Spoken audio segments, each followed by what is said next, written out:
راجا ہو، ایماندار ہو، محنتی ہو، محنت کش ہو، نیک ہو تو فخریہ کہو گے نا. حالانکہ اس کا ایک اور بھائی بھی ہوگا، وہ ایسا نہیں ہوگا تو کس کا نام لوگے؟ دو دادا میں کس کا نام لوگے؟ اچھے والے دادا کا، جس کو فخر ہوگا. تو میرے نبی، میں یہ نہیں کہہ رہا ہوں کسی اور نبی نبوت کو حقیر کہہ رہا ہوں، نہیں، لیکن جب یاد کرتے تھے دادا کی شکل میں تو ابراہیم کو یاد کرتے تھے. ابراہیم، بلکہ جب قسم فرماتے تھے کبھی کبھی تو حضرت ابراہیم کو قسم میں بھی یاد کیا. ورب ابراہیم، ابراہیم کے رب کی قسم. اور بتا کون ابراہیم؟ جب ابھی ابراہیم کو سمجھ جاؤ، پڑھ تو سمجھ آ جائے. وہ ابراہیم جن کا ذکر نہ کیا جائے تو نماز نہیں ہوتی. پہنچو پہنچو پہنچو، کہاں لے جا رہے ہیں؟ تحیات کے بعد کیا پڑھتے ہیں؟ درود اسماعیل ہی پڑھ سکتے تھے، درود یوسف پڑھو، بہت سارے درود. درود ابراہیم، درود ابراہیم. درود پڑھنا حکم تھا. اللہ کے رسول کوئی بھی درود پڑھ دیتے یا یہ اجازت دیتے جس کو جو درود یاد ہے وہی پڑھے. حالانکہ یہ اجازت ہے، مگر افضل کیا میرے دادا پر دادا والے درود پڑھی جائے. درود ابراہیم، وہ ابراہیم، ان کا پرتو بھی کس مقام پر ہوگا؟ ارے وہ نبی، وہ ابراہیم جو میرے نبی کا وسیلہ بنے. نہیں سنا آپ نے؟ ترجمہ نہیں کرتے کا؟ درود ابراہیم ترجمہ کرو. اللہم صلی علی محمد وعلی آل محمد کما صلیت علی ابراہیم وعلی آل ابراہیم انک حمید مجید. اللہم بارک علی سیدنا محمد وعلی آل سیدنا محمد کما بارکت علی ابراہیم وعلی آل ابراہیم. ترجمہ، اے اللہ، خود میرے نبی فرماتے ہیں، اے اللہ، نبی کہہ رہے ہیں نا، اے اللہ رحمت نازل فرما محمد پر اور محمد کی اولاد پر. بات ختم ہو جاتی نہیں پر اتنا کافی تھا. پھر وسیلہ، جیسے تو نے رحمت نازل فرمائی ابراہیم پر اور ابراہیم کی اولاد پر.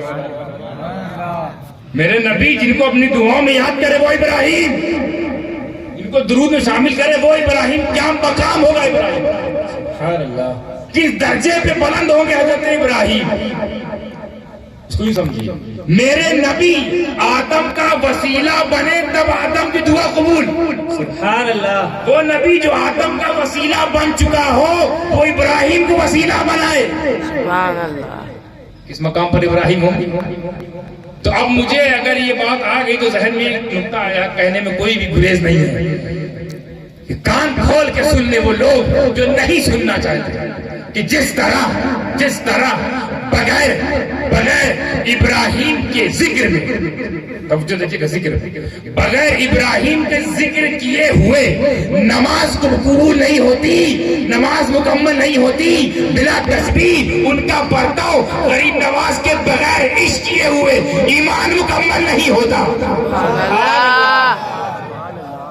نماز مکمل کرنی ہے تو ابراہیم، اور ایمان مکمل کرنا ہے تو ان کا پرتو. یہی وجہ ہے کہ ہم سب چھوڑ دیتے ہیں، اجمیر نہیں چھوڑیں گے. اجمیر ہمارا مدینہ ہے، غریبوں کا مدینہ. کیوں؟ کیونکہ جس نے بھیجا ہے وہ رسول، اسی لیے وہ عطا رسول. رسول کوئی چیز عطا کرے تو رسول کی، ایک تو رسول مدنی، ان کی عطا کی ہوئی چیز بھی تو مدنی. سبحان اللہ. بھائی مان لیجیے کچھوچا سے آیا تو کچھوچے بھی ہے نا. بابا آپ کا جو بھروچ، بیسیکلی یہ بھروچی ہے، یہ بھروچ نہیں ہے، یہ تھوڑی بھروچ ہے، کوئی شہر تھوڑی ہے، مگر بھروچی ہے. تو میرا نبی مدنی، تو جس کو عطا کیا وہ بھی مدنی ہوا نا. تو یہ ہمارا مدینہ ہے. مدینے والے نے ہمارے لیے بھی یہاں مدینہ مقرر کر رکھا. جو میرے پاس نہیں آ پا رہے، میرا بیٹا ہے، وہاں چلا جائے. اور ایسا ویسا بیٹا نہیں ہے، بڑے بڑے کو لپیٹا ہے. سبحان اللہ. کیونکہ وہ ابراہیم کا پرتو ہے. تو جب یہی فارمولہ ہے، چلو پھر چلتے ہیں. اب فارمولہ سمجھ میں آ گیا، اب غوث پاک کو تلاش کرتے ہیں. فارمولہ سمجھ میں آ گیا، مسئلہ کلیئر ہو گیا. اب چلو غوث پاک کے بارے میں چلتے ہیں. غوث پاک سید الاولیاء ہے کہ نہیں؟ سید الاولیاء کون؟ آپ لوگ بولیے. سید الاولیاء کون؟ غوث پاک. امام الاولیاء کون؟ غوث پاک. پیرانے پیر کون؟ غوث پاک. تمام ولیوں کے سردار کون؟ غوث پاک. تمام ولیوں کے کاندھے مبارک پر قدم مبارک کس کا؟ غوث پاک. کیوں؟ ایسا کیا تھا کہ اپنے بعد والوں کے بھی سردار ولیوں میں، اپنے پہلے والوں کو بھی سردار، بعد والوں کو بھی پیر، پہلے والوں کو بھی پیر. ایسا کیوں؟ تو جب ہم نے تلاش کرنا شروع کیا، یا غوث اعظم ذرا آپ کو سنا دے، آپ سے پوچھے کہ تو شاید آپ خاک ساری بات ظاہر کرتے ہوئے، تواضع اس کو ظاہر کرتے ہوئے شاید ہمیں وہ نہ بتائیں جو آپ کو اللہ نے عطا کیا. جتنا بتایا وہی سمجھ نہیں پا رہے ہیں، جو چھپایا وہ کہاں سمجھا رہے ہیں. تو آپ اتنا بتائیے کہ برتاؤ کس کے؟ تو پتا چلا کہ میرا غوث سید الاولیاء اس لیے ہے کہ وہ جس کا برتاؤ ہے وہ سید الانبیاء ہے. سبحان اللہ. اب فارمولہ یہ کہ جو جس کا برتاؤ ہوگا وہ جس مقام پر ہوگا اسی مقام پر اس کا برتاؤ والا ہوگا، اسی مقام پر وہاں نبوت چمک رہی ہوگی، یہاں ولایت، وہاں بھی اختیار، یہاں بھی اختیار، وہاں معجزہ، یہاں کرامت، وہاں تقدیر بدلنے کی صلاحیت، یہاں تقدیر بدلنے کی صلاحیت، وہااں جو نہ قبول ہو رہا ہو قبول کروا لیا جائے، یہاں جو نہیں قبول ہوتا قبول کروا لیا جاتا ہے. سب سیم، فرق اتنا، وہاں نبوت، وہاں رسالت، یہاں ولایت، یہاں کشف، یہاں تصوف ہے، یہاں مراقبہ، یہاں مجادلہ، یہاں مجاہدہ، یہاں محاسبہ ہے، وہاں شریعت ہے، وہاں طریقت بھی ہے، وہاں حقیقت بھی ہے، معرفت بھی ہے، پلس شریعت بھی ہے. وہ صاحب شریعت ہے، وہ شریعت کو لانے والے لوگ ہیں. اب یہ پتا چلا جیسے ہی کہ میرا عبد القادر محبوب قادر کا پڑھتا، محبوب قادر کا پڑھتا عبد القادر جب ان کا پڑھتا ہے تو اب ہم کو سمجھنے کی ضرورت نہیں ہے غوث پاک کہاں ہے. اب یہ دیکھیں گے رسول پاک کہاں تک. تو جہاں تک رسول پاک کی رسالت، ان کے پرتوں کی وہاں تک ولایت. جہاں تک میرے رسول پاک کا اختیار، انہی کے کرم سے، ان کے صدقے طفیل میں وہاں تک غوث اعظم کا اختیار.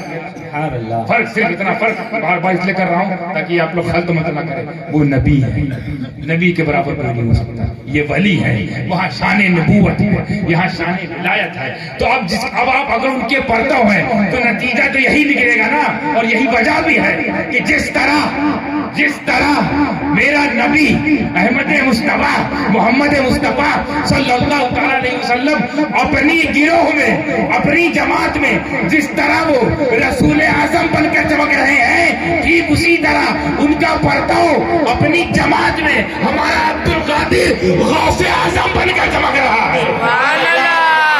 نعرہ تکبیر، اللہ اکبر، نعرہ تکبیر، اللہ اکبر. نعرہ رسالت، نعرہ رسالت. شہزادہ حضور غازی ملت، شہزادہ حضور غازی ملت، نعرہ تکبیر. ابھی میں کوئی کرامت نہیں بتایا غوث اعظم کی، مقام سمجھ میں نہیں ہے. کرامتیں تو خطبہ وعظہ علماء بتاتے رہتے ہیں. کرامت تو ان کی بس ایک کرامت ان کی اصل نہیں ہے. کرامت ان کا اللہ کی طرف سے ملے ہوئے بہت سارے انعامات کا ایک اظہار ہے کہ یہ بھی آتا ہے. یہ کرامت بہت چھوٹی چیز ہے ان لوگ کے لیے. کرامت سے غوث اعظم تھوڑی غوث اعظم بنے ہیں، عنایت سے، تعلیم سے بنے، راہ سلوک پر صحیح طریقے سے چل کر بنے. آپ کیوں نہیں بن جاتے غوث اعظم؟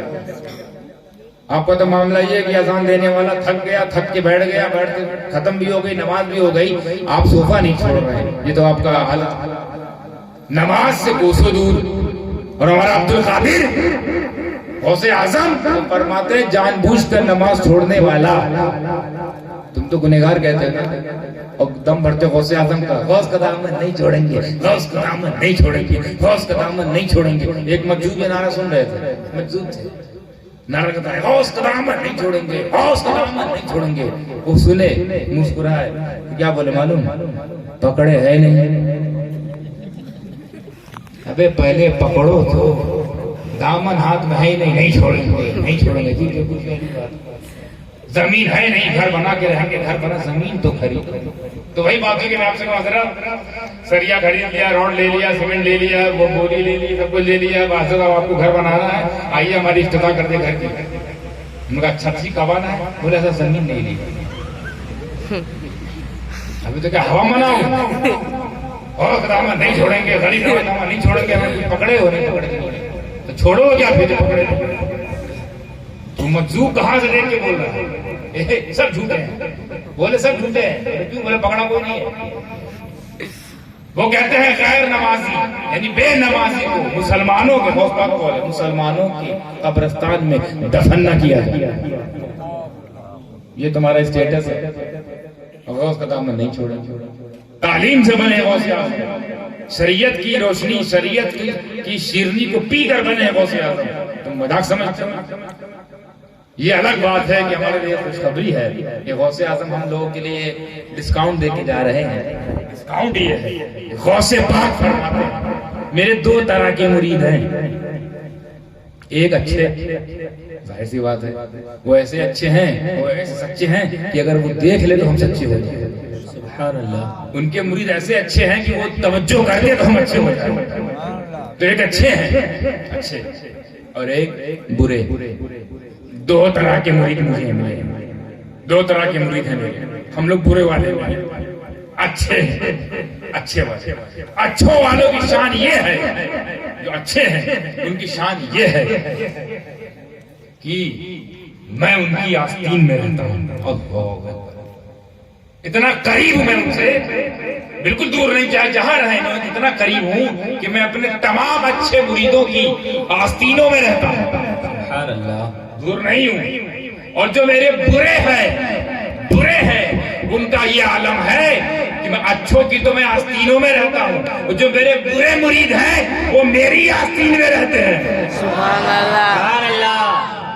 تو یہی ہمارا ایک زاویہ ہے جسے ہم گزر سکتے ہیں اچھے سے، یہی ایک ہمارا کونا ہے جہاں سے ہم بچ سکتے ہیں، یہی ہماری عقیدت، یہی ہماری گارنٹی ہے۔ ورنہ عمل تو ایسا ہے کہ مفتی اعظم رحمۃ اللہ علیہ کا وہ شعر بڑا ہی پیارا لگتا ہے مجھے کہ میرے اعمال کا بدلہ تو جہنم ہی تھا، میرے اعمال کا بدلہ تو جہنم ہی تھا، میں تو جاتا مگر سرکار نے جانے نہیں دیا۔ سبحان اللہ۔ یہ سرکار لوگ جو بیٹھے جانے نہیں دیں گے، کیوں؟ کیونکہ اپنی آستین میں سنبھال رکھا ہے، ہم گنہگاروں کو اپنی آستین میں سنبھال رکھا ہے۔ مگر یہ تعلیمات غوث اعظم نہیں ہے کہ آپ برے بنے رہیں، کیونکہ انہوں نے یہ بھی ساتھ میں کہا ہے برے ہو تمہیں حق نہیں ہے مسلمانوں کے ساتھ لیٹنے کا، قبر میں وہ مسلمانوں کا قبرستان ہے، تم بے نماز جان بوجھ کر نماز چھوڑنے والے کو ایک اور بہت بڑا بم مارا ہے غوث اعظم نے۔ اب تعلیم سنیے کیا ہے تعلیمات غوث اعظم، دامن پکڑے بیٹھے ہیں، ہاتھ میں دامن ہے، اپنا دامن تو ہے نہیں، اپنا ہی دامن پکڑ لو، تم مومن ہو، مومن کا دامن بھی تو مومن ہو،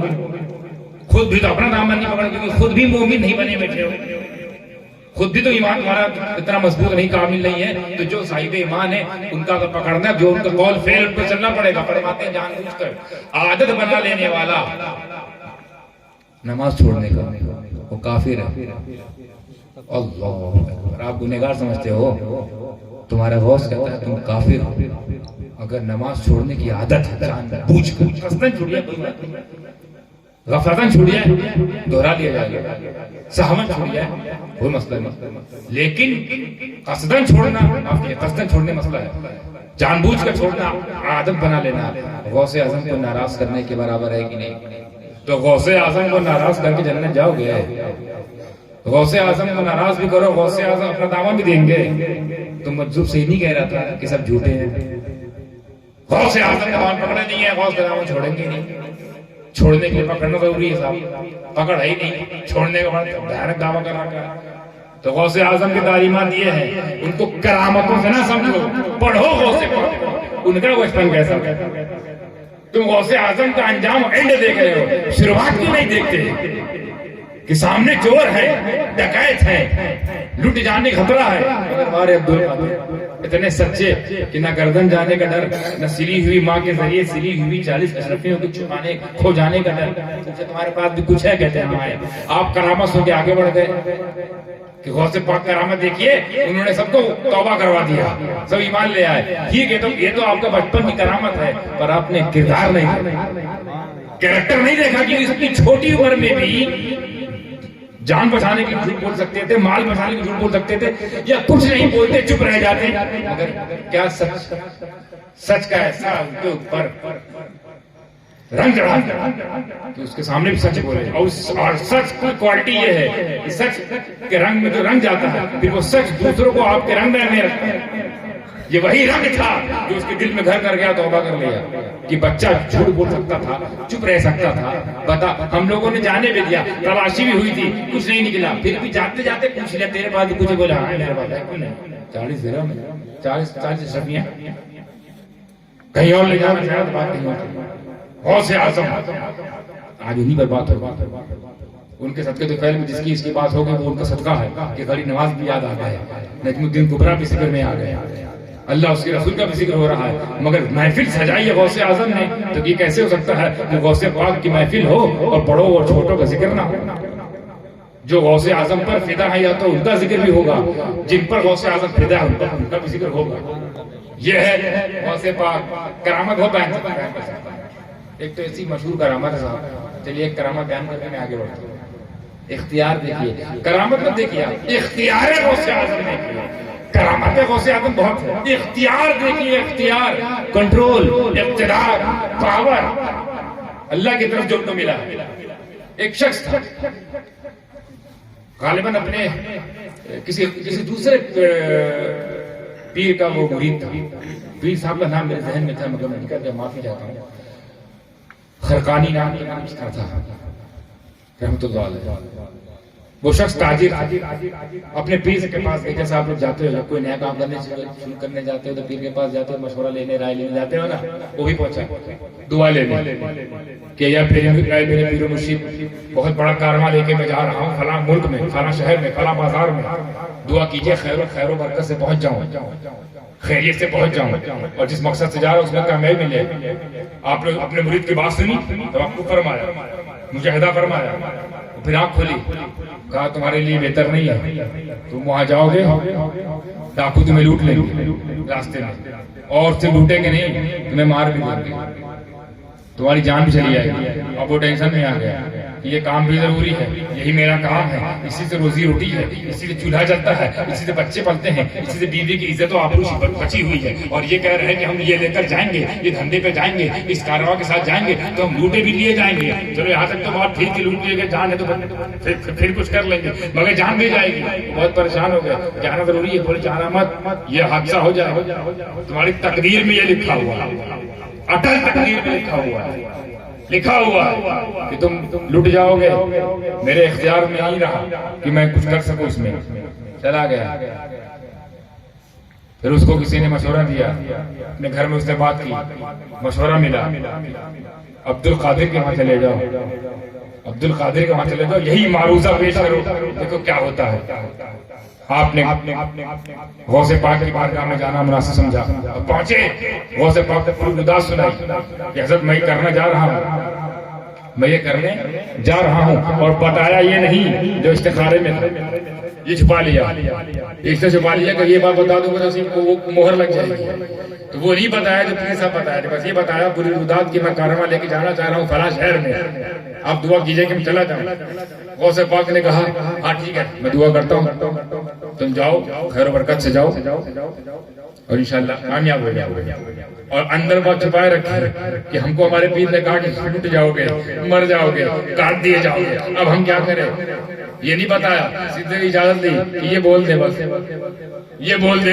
یعنی گویا ان کو بھی عقیدہ تھا کہ عبد القادر بولے گا بات دوسری ہوگی, حالانکہ مرید کسی اور کے تھے, لیکن جب دربار غوثیت میں آئے تو پوری یقین کے ساتھ آئے, اس یقین کے ساتھ کہ یہ کچھ بھی کر سکتے, ان کو اختیار ہے, ان کو اقتدار ہے. ہوا کیا معلوم, وہ گئے, کارواں لے کر گئے, بیچ میں ٹھہرے تھوڑا آرام کی نسبت کہ یہ ٹھہرے مناسبت سے, اس کے بعد آپ سو گئے. مرید صاحب سو گئے, اور جب سو گئے تو خواب دیکھا. کیا خواب دیکھا, ڈاکو آئے, میرا پورا قافلہ لوٹ لیا. میں ابھی وہاں چپ چاپ کھڑا دیکھ رہا ہوں, پھر ڈاکو میری طرف متوجہ ہوئے اور مجھے بھی جان سے مار دیا, میری گردن الگ کر دی. جیسے ہی میری گردن الگ ہوئی, وہ خود بتا رہے ہیں, گھبراہٹ سے چونکہ سو رہا تھا, اٹھ کے بیٹھ گیا. اور جب اٹھ کے بیٹھا دیکھا زندہ ہوں، مال بھی دیکھا سلامت ہے، پر خواب تو میں نے دیکھا، اور خواب وہی دیکھا جو میرے پیر نے بتایا تھا کہ تم ڈاکو آئیں گے، مال لوٹیں گے، تمہیں مار دیں گے۔ ڈاکو تو آئے، مال بھی لوٹا، مجھے مارا مگر مال بھی بچا، میں بھی بچا۔ یہ ہوا کیسے؟ خیر وہ اپنا پورا کارواں لے کر، قافلہ لے کر گئے، جس کام سے گئے، جو بیچا تھا بیچے، جو بچا لوٹے، سیدھے اپنے مرشد کے وہاں، اپنے مرشد کے وہاں گئے۔ بولے پیر صاحب بڑا عجیب معاملہ ہوا۔ اچھا مرشد دیکھ کے دنگ آئے، زندہ ہے، ہم تو دیکھ کے دل مر جائے گا، لٹ جائے گا، اور پورا مال بیچ باچ کے صحیح سلامت آ رہا ہے۔ کیسے ہوا بھائی؟ یہ کمال کیسے ہوا؟ یہ تم زندگی سے تم کو مصرف کس نے کر دیا؟ مزجنات کہاں سے مل گئے؟ یہ کمال تم کو کیسے ملا؟ تو کہا کچھ نہیں حضرت، بس میں اپنا معروضہ عبد القادر کی بارگاہ میں گیا، وہاں میں نے کہا کہ میں جا رہا ہوں، آپ دعا کر دیجئے۔ آپ نے دعا کر دی، آپ کی دعا کی برکت سے میں سلامت آ گیا۔ مگر خواب میں وہی چیز ہوئی جو آپ نے کہا، نکال لیا۔ خواب میں وہی ہوا جو آپ نے کہا، جو آپ نے کہا وہ ہوا، مگر اصل میں وہ نہیں ہوا، اصل میں وہ نہیں ہوا۔ اصل جو تھی وہ تقدیر تھی، مگر وہ اصل میں نہیں ہوا۔ تو ان کے پیر کیا اٹھے کہ تم ایسی بارگاہ میں چلے گئے تھے، یہ قربان ہو جائے گا جملہ رہا، ایسی بارگاہ میں چلے گئے، ایسی بارگاہ غوثیت کبریٰ میں تم چلے گئے، اور ایسی بارگاہ نے تمہاری ضمانت لے لی کہ وہ لوگ ہیں۔ ارے ہمارا حال یہ ہے، ہم لوگ کا حال یہ ہے کہ جو ہم تقدیر جو اصل ہوتی ہے، تقدیر کے اصل کو ہم صرف اپنی دعاؤں سے بدل سکتے ہیں، مگر وہ عبد القادر اس نے تقدیر کی اصل کو نہیں، تقدیر کی شکل کو ہی بدل دیا ہے۔ تقدیر میں جو لکھا تھا وہ ہوا، شکل بدل گئی، جو ہونا تھا صحیح میں خواب میں کروا دیا۔ یہ اختیار کس کا ہے؟ یہ ہے غوث اعظم۔ تم کرامت تک مت ٹھہرو اور گہرائی میں جاؤ، پاور دیکھو، اختیار دیکھو۔ تو جب غوث اعظم کا یہ مقام ہے تو رسول اعظم کا عالم کیا ہوگا، ان کے جد کریم مولا علی کا عالم کیا ہوگا، حسن حسین کا عالم کیا ہوگا۔ اللہ اکبر، اللہ اکبر۔ جب ہم غوث پاک پر سمجھ پا رہے ہیں۔ اچھا میں جس بارگاہ سے آئے وہ مقدوم پاک، یہاں تو پاک لوگ کی کمی نہیں، الحمدللہ ہم ایسی اہل سنت والجماعت پاک میں ہیں، ایسی پاک جماعت میں ہم لوگ ہیں، ہر دوسرا پاک ہے۔ آپ دیکھو ہر پاک پر ہم مان لائیں گے نہیں، خدا پاک اس کو بھی ہم مانتے ہیں، رسول پاک ہمارے ہیں، صدیق پاک ہمارے ہیں، فاروق پاک ادھر ہی ہے، عثمان پاک ادھر ہی ہے۔ اب مزہ آئے گا، مولا پاک ادھر ہی ہے، شہید پاک ادھر ہی ہے، امام پاک ہماری جماعت میں، غوث پاک ہماری جماعت میں، خواجہ پاک ہماری جماعت میں، مخدوم پاک ہماری جماعت میں، صابر پاک ہماری جماعت میں، نظام پاک ہماری جماعت میں۔ یہ تمام پاک لوگ ہماری پاک جماعت میں ہیں، تو ہم خوش نصیب۔ ادھر دیکھو سناٹا، نیچے سے بھی نہیں کوئی پاک، تو جب نیچے ہی سے کوئی نہیں پاک ہے تو پاک بارگاہ تک پہنچائے گا کوئی پاک نہیں۔ اچھا ان کا دل کہتا ہے کبھی کبھی عرس کرنے کا کہ ہم لوگ بھی عرس کریں، لنگر کریں، گاگر کریں، چادر کریں، بڑا دل کرتا ہم بھی پھول چڑھائیں، ہم بھی ادھر ادھر لگائیں، پھر ڈھونڈتے ہیں اپنے جماعت میں کس پر لگائیں، کوئی تو پاک ہی نہیں۔ ہماری جماعت میں کوئی غوث اعظم ہی نہیں ہے تو کیا نعرہ لگائیں، ہماری جماعت میں کوئی غریب نواز ہے ہی نہیں تو کیا ہم خواجہ خواجہ کریں۔ میں ان کے ہاتھ سب کچھ ہے یار، سارا مال ادھر، خزانہ ادھر، مالدار ادھر، عزتدار ادھر، شریعت والے ادھر، طریقت والے ادھر، معرفت والے ادھر، حقیقت والے ادھر۔ اب یہ حقیقت مگر ان کی پچ نہیں رہی، حقیقت ہے مگر ہضم کیسے کریں، کیونکہ ہم کو ڈالر نے خریدا ہے، پیٹرول میں ہم ڈوبے ہوئے ہیں، ڈیزل پیے ہوئے ہیں۔ ابے ڈیزل پیٹرول چلنے والے، پانی تم کو کم پڑ گیا تھا کیا؟ تو پانی پیو جیو، ڈیزل پیٹرول کے ٹکڑوں پلنے والے، پیٹرول ڈالر میں رہنے والے، یہودی نصارہ کی غلامی کرنے والے۔ اب یہودیوں کیسے اٹھ کر وہ یہودی ہے، مانتے یہودیوں کو وہاں پہ غوث نہیں، مانتے ہی نصارہ عیسائیوں کو وہاں پہ خواجہ نہیں ہے۔ تو جب انہوں نے دیکھا کہ ہماری جماعت میں کوئی اس طرح کا معاملہ ہے نہیں کہ چاہ کر میں پھول نہیں چڑھا پا رہے ہیں، چاہ کر میں چادر نہیں چڑھا پا رہے ہیں، چاہ کر میں نیاز نہیں کر پا رہے ہیں، چاہ کر میں لنگر نہیں کر پا رہے ہیں، تو ایک کام کرو، سب سے آسان طریقہ فتویٰ ٹھوک دو، فتوا ٹھوک دو کیا چادر چڑھانا حرام، پھول چڑھانا حرام، عرس کرنا حرام، یہ کرنا شرک، وہ کرنا بدعت، جھنڈے لگانا حرام، جلوس نکالنا حرام. کیوں؟ کیونکہ وہاں نہیں ہو رہا ان کو حرام. کیوں؟ کیونکہ وہاں کو ہے ہی نہیں اسلام. یہ جماعت. اچھا یہ پاک کیوں معلوم؟ یہ جماعت پاک کیوں ہے؟ اور ان پر جو اس جماعت پر جو اس جماعت کے جو نگہبان ہیں، اس جماعت کے جو محافظ ہیں، وہ پاک کیوں معلوم؟ اس حدیث سے میں نے استدلال لیا. حضرت حدیث سنیے اور نتیجہ سنیے. اللہ جبریل امین کو بلاتا ہے، یعنی ابھی کچھ کوئی عمل ہوا نہیں ہے، سیدھے بلایا، اے جبریل ادھر آؤ. یا اللہ حکم، کیا حکم؟ جبریل وہ فلاں محلے میں فلاں شخص ہے، وہ فلاں شخص ہے، میں محبت کرتا ہوں، تم بھی اس سے. یہ حدیث ہے. میں ابھی اس بندے کو پتہ ہی نہیں ہے کہ ہمارے ساتھ کیا معاملہ ہوا، ڈیلنگ ہوئی. ابھی اس کو پتہ ہی نہیں ہے کہ میرا کیا ہوگا، کیا ہے میرا، کیا مقدر ہے، کیا فیوچر ہے، کیا میرا مقام، وہ پتہ ہی نہیں ہے. اللہ نے پہلے ہی چنا ہے، چن لیا. اے جبرائیل وہ فلاں سے میں محبت کرتا ہوں، تم بھی اسے محبت کرنا. اچھا ٹھیک ہے، اور کچھ؟ اور سنو، فرشتوں کے درمیان جاؤ، فرشتوں میں منادی لگاؤ، کیا اللہ فلاں ابن فلاں سے محبت کرتا ہے، میں بھی کرتا ہوں. اے فرشتوں، اللہ کا حکم ہے کہ تم بھی اس سے محبت کرو. اچھا ٹھیک ہے، فرشتے تو حکم ماننے والے کریں گے. اب کیا کریں؟ جبرائیل سنو، نیچے جاؤ، نیچے جاؤ، نیچے جاؤ، اور جس فلاں ابن فلاں سے میں محبت کرتا ہوں، اس کی محبت پاک دل والوں کے دلوں میں ڈال دو.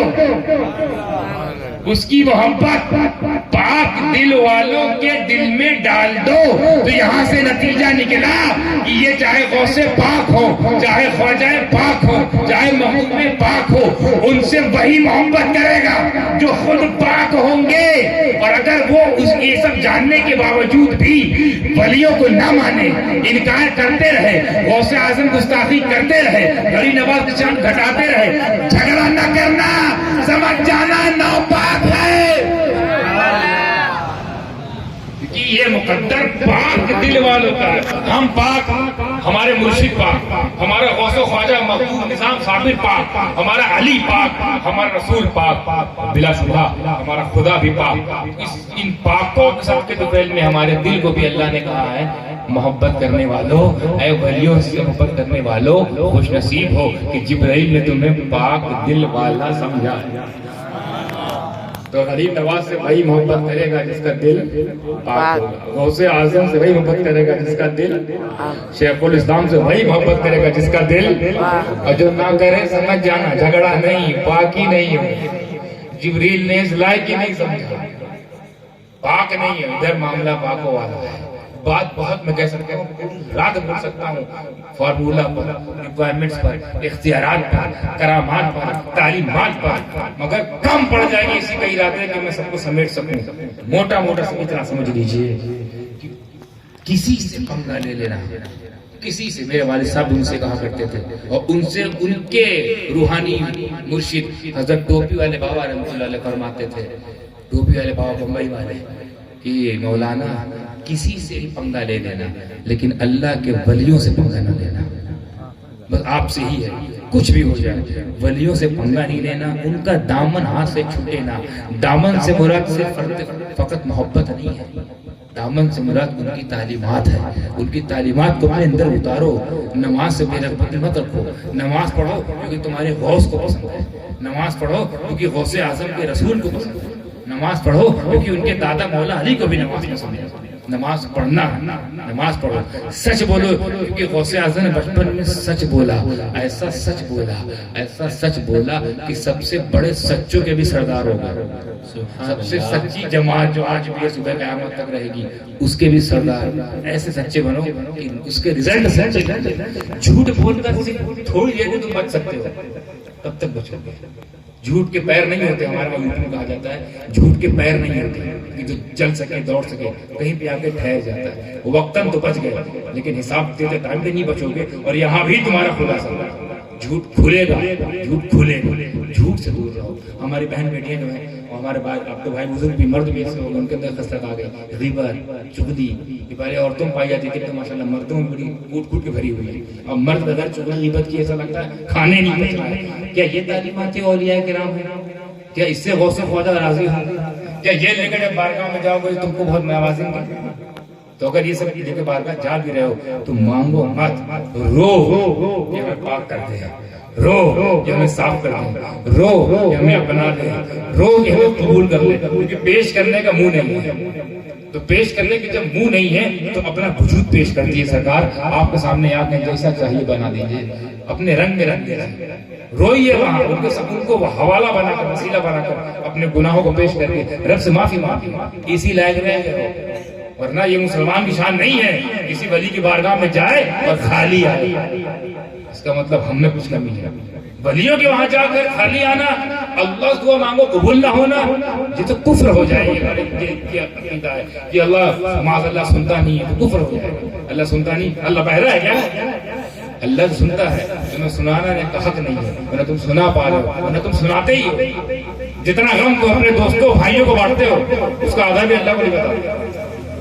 دوستوں سے ہم کو آگے بتاؤ گے. اللہ کیوں ہے؟ یہی دور کرنے تو ہے. ہم بھی تو اپنی ساری آپ کے تمام مسائل اللہ کے سامنے پیش کرتے ہیں. تو ہم کو پیش کیے, ہم نے اللہ پیش کیا. جب اللہ ہی کرنا ہے تو کیا تم بیٹھے بیٹھے گھر سے لو لگا کر اللہ سے لو نہیں لگا سکتے؟ بات نہیں کر سکتے. تعلیمات اولیاء پڑھو, تعلیمات پہ عمل کرو. صرف ولایت ہی نہیں کمال ہے ان کا, تعلیم کی کمال ہے. سب سے بڑی کرامت ولیوں کی ہے, سب سے بڑی کرامت. ان کے ساتھ آپ 1 سال رہ لیجیے, سب سے بڑی کرامت یہ ہوگی کہ پورے 1 سال میں بھی ان سے کوئی ایسا کام نہیں ہوگا جو شریعت کے خلاف ہو. سب سے بڑی کرامت یہ ہے. آپ تو 1 ہفتے تک تو بڑے اچھے, ابھی رمضان آئے گا, ایسے مسلمان یعنی واہ کبھی انہوں نے گناہ کیا ہی نہیں. 30 دن بڑا رنگ رہے گا اور 31ویں دن سارا گناہ شروع, اور ان کے ساتھ 30 سال رہ جائیے. مجال ہے پورا خلاف شریعت کوئی چیز دیکھے. کرامت دراصل نہیں ہے, ایک ہی رنگ میں رنگے. ربوبیت کیسا رنگ, نبوت کیسا رنگ, ولایت کیسا رنگ چڑھ گیا ہے تو دکھ ہی نہیں رہا.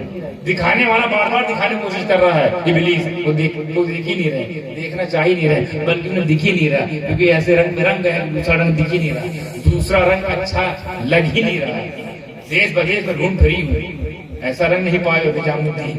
یہ کس نے کہا ہے؟ انہی کے عاشق امیر حضور. تو صرف یا غوث نہیں کرنا ہے, یہ صرف نعرہ ہے اور یہ کھوکھلا نعرہ ہے. اگر غوث اعظم کی تعلیم, ان کے اقوال, ان کے قول, ان کے فعل پر آپ کی نظر نہیں تو بات سمجھ میں آ رہا ہم کیا کہنا چاہ رہے ہیں. غوث اعظم کبھی وہ حکم نہیں دیں گے جو شریعت کے خلاف ہے. تو غوث کرتے ہو, 11ویں مناتے ہو, تو 11ویں کے ساتھ ساتھ ہر سال ان کا کوئی 11 قول اپنی دنیا میں ڈال لو, زندگی میں ان کے 11 اعمال پڑھ لیجیے, اسی کو اپنی زندگی کا معمول بنا لیجیے. ہر سال 11 عمل یا 11 اس کا تعلیم ہے وہ لے لیں گے. کیا چاہتا ہے؟ مدرسہ جانا ہے اس کے لیے, کچھ نہیں کر رہا ہے. غوث پاک کو پڑھنا ہے, سننا ہے, یوٹیوب کو سن لیجیے, فیس بک سن لیجیے, اور پورے اچھے ان کے قول ہوں, فعل ہوں, عمل ہوں, تعلیمات ہو, واعظ ہو, نصیحت ہو, اس کو لے لیجیے. زیادہ دن نہیں گزریں گے, آپ خود کسی مقام پر انشاءاللہ فائز ہو جائیں گے. کیونکہ غوث سنت ادا کرے گا, اس پر غوث کی نظر ہے, اس پر غوث کی نظر ہوگی. تقریر میری ختم ہو گئی, میری عادت ہے تقریر کے بعد میں اصلاح کے لیے کچھ نہ کچھ ایسی بات بتاتا ہوں جو آپ کو کام آئے. تقریر سے نعرہ ملتا تھا, کچھ نہیں ملتا. اس کے علاوہ آپ کو بھی نعرہ ملے گا, آپ کو نعرہ میں لگا کے موقع ملے گا. تعلیمات سے نا اصلاح ہوتی ہے, اور اصلاح سے وجود میں پاکیزگی آتی ہے. میں چاہتا ہوں ایسے ہی نہ بنے سننے کے بعد اپنے آپ کو پہچانو. آپ مسلمان قوم, وہ قوم جس کو اللہ نے عزت دی ہے, اللہ نے اس کو حکومت کرنے کے لیے پیدا کیا گیا, اور جب تک مسلمان اسلام کی روشنی میں جیے ہیں, حکومت کیے ہیں. حکومت ہمارے لیے تھی, عزتیں اللہ نے ہم کو دی, شہرتیں ہمارے لیے, دولتیں ہمارے لیے, نعمتیں ہمارے لیے. کافروں کے لیے تو یہ جنت ہے, وہاں جہنم ہے. ہمارے لیے تمام نعمتیں ہیں, جنت ہمارے لیے, نہریں ہمارے لیے, ساتوں جنت, ساتوں طبقات ہمارے لیے, حوریں ہمارے لیے, غلمان ہمارے لیے. رسول پاک تک دیدار کا جو سب سے اوسر ہے, انوکھا اوسر, وہ ہمارے لیے ہے. رسول پاک شفاعت ہمارے لیے ہے, ان کی توجہ ہمارے لیے. اور ہم کیسے ہیں؟ ہم بالی ووڈ, ہالی ووڈ, ٹک ٹاک, ریل, کیا کیا آ گیا اب تو, انسٹاگرام, ہم تو خالی کلو گرام جانتے تھے. کلو گرام، ملی گرام، انسٹاگرام، کوئی وزن نہیں اس کا، مگر گرام ہمارا بڑھا ہوا ہے۔ وزن تو ہو، وزن تب تو گرام میں 100 گرام 200 گرام، انسٹاگرام کیا ہوتا ہے؟ مگر انسٹاگرام اگر آپ صحیح استعمال کریں گے تو ٹھیک ہے۔ شیخ حسین فرماتے ہیں ٹی وی کا شرعی استعمال تو انسٹا کا بھی شرعی استعمال کیجیے، لیکن نہیں ناچیں گے وہاں۔ ہماری بہنیں بھی آتی ہیں، ایسی درگا بن کے آتی ہیں، اصل میں دیکھ لیں تو پہچانے آپ نے تم ہی تھی درگا بن کے آتا ہے، وہ بولتا کیا تھا فلٹر، رشتہ ٹوٹ جائے گا اصلی میں آ جائے گا۔ تو اس کے لیے پیدا کی گئی ہے سب شہزادیاں فاطمہ کی بیٹیاں ہیں، فاطمہ کی سب باندیاں ہیں، تو ان کو اپنے سردارنی کی طرح رہنا چاہیے۔ تم مولا علی کے سب غلام ہو، ایسے رہو کہ علی کے سامنے جاؤ شرمندہ نہ ہو، اور آپ ایسے رہیے کہ جب حضرت فاطمہ کا روحانی چہرہ دکھے تو دیکھنے لائق آنکھیں رہے۔ یہاں کئی دن کے لیے آئے ہو بھائی؟ کچھ سال کے لیے، اور ہمیشہ کے لیے؟ تو سال بڑا ہے یا ہمیشہ بڑا ہے؟ تو ہمیشہ کے لیے جانے کے لیے، ہمیشہ صحیح سے رہنے کے لیے اچھے کام کیجیے۔ غوث و خواجہ کی تعلیمات کرامات پر نہیں، کرامات تو ان کی تھی، انہی تک تھی، تعلیمات قیامت تک ہم سب کے لیے ہے۔ تو تعلیمات پہ غور کیجیے۔ کرامت کرتے لوگ مردہ زندہ کر دیا تو انہوں نے زندہ کیا، تم کر پاؤ گے کیا؟ نہیں، تم کیا کریں؟ ان کے قول مانو نا، ان کے طریقے چلو نا، ان کو فالو کرو۔ دنیا بھر میں فالو کرتے ہو، وراٹ کوہلی کو یہ فالو کریں گے انسٹاگرام، اور جو کہ جہنم کا رزلٹ ہے۔ غوث پاک کو فالو کرو، خود جنتی تم کو وہاں لے جائیں گے، خود بھی جائیں گے، تم کو لے جائیں گے، تمہارے کو بھی لے جائیں گے۔ تو غوث پاک صرف کرامت کے ذریعے غوث پاک نہیں ہے، کردار میں غوث پاک کردار پیدا کرنا۔ غلاموں کا بھی کردار ہونا چاہیے۔ کوئی بھی سپاہ سالار یا کوئی بھی آقا کبھی آگے نہیں بڑھ سکتا ہے جب تک سپاہی اچھے نہ ہوں۔ آپ لوگوں کو دیکھا ہوگا ابھی آج کل چل رہا ہے ترکی والا ڈرامہ، ارطغرل اکیلے کتنی گھڑیاں اکھاڑ گئے۔ ارطغرل یا عثمان ہو یا صلاح الدین ایوبی ہو یا حضرت قاسم ہو، یہ اگر اکیلے چلے ہوتے اکیلے تو اچھل پاتے، لیکن ساتھی چاہیے ہوتے، ساتھی غلام بھی انہی کے رنگ میں لگا ہوتا تب جا کے فتح ہوتی ہے۔ تو غوث کے غلاموں غوث کے رنگ میں رنگے رہے تو دیکھو فتح یابی تمہارے قدموں میں، کامیابی تمہارے قدموں میں، کامرانی تمہارے قدموں میں ہوگی۔ صرف غوث نہیں کہنا ہے، غوث کو اپنانا ہے۔ غوث تو نہیں بننا ہے، غوث بننا ارادہ ہی نہیں بن نہیں سکتے، وہ اکیلے ون پیس، وہ اکیلے ون پیس ہے۔ غوث نہیں بننا، غوث کا بننا، بس یہ ارادہ کر لیجیے، غوث کا بننا، خواجہ نہیں بننا ہے، خواجہ کا بننا ہے۔ تو کا کرنے کیا کرنا ہے؟ کا بننے کے لیے کیا کرنا ہے؟ ہمالیہ میں جا کر روز اللہ کرنا ہے، ان کی بات ماننا ہے۔ نماز کے ٹائم نماز، روزے کے ٹائم روزے، والدین کی خدمت، بڑوں کا ادب، چھوٹوں کی شفقت، پردہ، نامحرم عورتوں سے دور، نظر پاک رکھنا۔ ہماری بہن بیٹیاں بھی، ان کا بھی یہی پیغام ہے۔ آپ بھی سمجھیے اپنے آپ کو، آپ بھی سمجھیے اپنے آپ کو کہ غوث اعظم کا ہونا کیسے ہونا ہوتا ہے، ان کا ہونا کیا ہے۔ ہم جو ہیں کہ وہ غوث اعظم کے ہیں تو وہی بات آ جائے گی مجذوب کی۔ وہ مستان نے کہا تھا سب جھوٹے ہیں، کہیں ایسا نہ ہو کہ وہ جھوٹی جن کو انہوں نے جھوٹا کہا ہے ان میں آپ بھی نہ شامل ہو جائیں، کیونکہ ولیوں کی زبان پر مولا بولتا ہے۔ تو کہیں ایسا نہ ہو کہ میدان میں سے جب ہم اٹھے اور ہم کہیں یا اللہ ہم تو غوث والے تھے، تو کہیں اللہ ہی نہ کہتے کہ تم سب جھوٹے تھے۔ کچھ نہیں بچے گا پھر تمہارے پاس، کچھ نہیں بچے گا دینے کے پاس۔ آج زندہ ہو، آج مدد مانگ لو، آج ان کی پناہ میں جاؤ، کل نہ مانیں گے قیامت میں اگر جو مان گیا۔ وآخر دعوانا ان الحمدللہ رب العالمین۔ صلاۃ و سلام کے لیے آپ لوگ کھڑے ہو جائیں، وقت بہت ہو گیا، بیٹھے بھی ہو گئی۔